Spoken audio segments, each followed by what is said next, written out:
So today let's talk about how to know you've crossed over from being a beginner to an intermediate player. Now what you need to understand is when we're talking about outdoor recreational basketball, there is no real clear line between, okay, here you're a beginner, but then if you cross this imaginary line, you can do a certain amount of skills or abilities, now you're an intermediate player.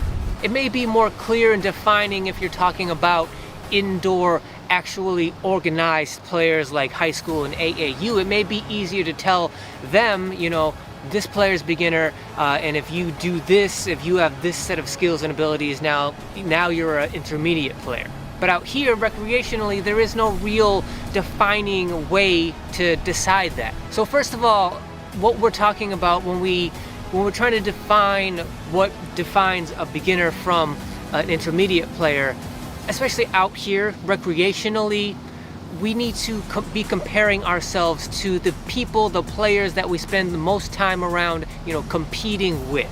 Meaning, like, we shouldn't compare ourselves to like NBA players, because if NBA players fall into the advanced end of the bell curve, if like that's exclusively how you can be advanced, then how can we as outdoor recreational players, how can we ever, get to that advanced level? Like, that would be impossible. If all we ever play is outdoor recreational basketball, then we're never going to be playing NBA basketball, which means we would never be advanced players. The other extreme example being like, if you're in college, if you're college aged and you go to like a junior high school and play basketball against junior high school aged kids, well, to them, you're going to be advanced, even though, maybe to your own self, your own game, you still technically feel like a beginner, but to the junior high kids that you're playing against, they see you as being advanced. So what I mean is, when you're trying to decide if you're beginner or intermediate,